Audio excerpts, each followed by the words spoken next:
Jurassic World was a pretty good movie. The first time you see it. The first time you watch it, you're so excited that it's been 15 years since Jurassic Park 3 came out that your judgment is clouded and you're like, oh my god, there are dinosaurs on the big screen again, yes! And it has Star-Lord in it, which is a recipe for instant success. When I first watched this film, I was all in. I was like, yes, that was great. Some of the things were ridiculous, but like in the best way possible. The way they killed the babysitters, kayaking by the herbivores. Why did they kill this woman this way? Margarita Man. She's so not important. Why is her death scene so long? Raptor riding the T-Rex, and then in the end, it's not even the pterodactyls that kill her, it's the giant sea monster that comes out and gets her. Art. The second time I watched it was with my family on New Year's on the television, and I really just wanted to enjoy it and chill out and have a good time, but I couldn't. My biggest complaint about this movie is why is the combination of the dinosaur a mystery? You made a new dinosaur, but you don't even know what it is? Henry Wu is suddenly this evil trickster entity. His boss comes up to him and is like, hey, what'd you put in the dinosaur? And he's like, you know that I'm not at liberty to reveal the asset's genetic makeup.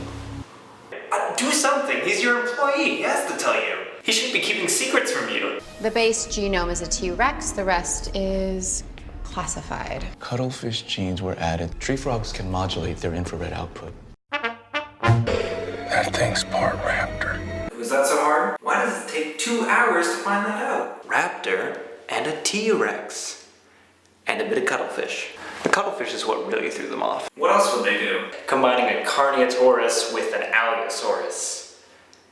It's really similar. Like a Brachiosaurus and an Apatosaurus. Imagine the neck on that thing.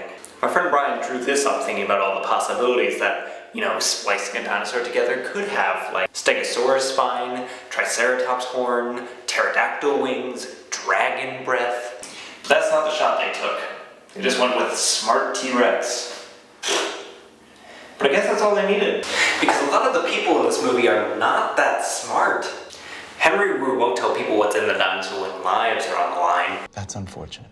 A man climbs into a helicopter after never flying one before and being like, I'll pick it up.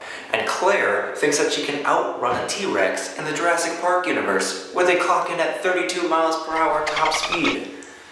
But then she does, so I guess I'm the idiot. And those orb things, they don't have a way to recall them in an emergency. Those kids could what's to keep anybody from ever returning them? And then they're supposed to like go behind the invisible fences, but they don't seem to be doing that. The dinosaurs don't even seem to be obeying the invisible fences. I think the smartest person in the Jurassic Park universe is whoever sold them the invisible fences, because he obviously made millions of dollars and didn't do anything. Ugh. All this is actually secondary to my main point about Jurassic World. When you think of anyone from Jurassic World, you probably think of Chris Pratt's character. Heck, you might even remember his name. You might even remember that he has a last name. It's Owen Grady. The reason that Owen Grady is so great is because he's the only character that actually exists inside of the movie. All the other characters in the movies are just actors winking at the camera going, hey, do you remember Jurassic Park 1? Jurassic Park 1 was pretty good, huh? This is kind of like Jurassic Park 1. And we fell for it! It happens a lot, but the best example of Owen Grady versus the world is the moment where Claire ties her shirt up, rolls up her sleeves and goes, and Owen goes, What is that supposed to mean? because to us, the audience, we know, oh, she's making herself look like Ellie from the first movie. But Claire doesn't know what Ellie from the first movie looks like. Owen certainly doesn't. Because the movie doesn't exist. The events exist. I didn't see many people taking photos in Jurassic Park 1. In the same scene, Owen's basically saying, hey, you work in an office, and I'm a park ranger, so I have business being out in the park. While you look from I thought about this a bit more. Hi, it's me from a couple of days in the future. Claire saying that she's coming along even when Owen's like, no, it's dangerous, is actually in character. It's her character flaw. Claire doesn't know how to give up control. It's actually the theme of the movie, because there's a ham-fisted dialogue portion in the beginning of the movie. Maybe you should just focus on the controls.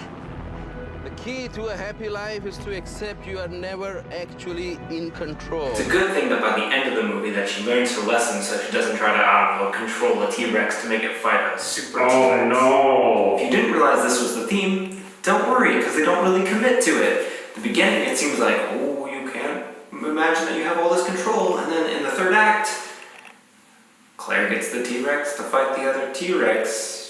She's in control. Owen Grady was not in control of the raptors for all of 5 minutes, and then he goes, oh, I still have control. Owen Grady isn't punished for his hubris either. He believes that he can train these wild animals that shouldn't be interacting with humans, and yet he can, and he does.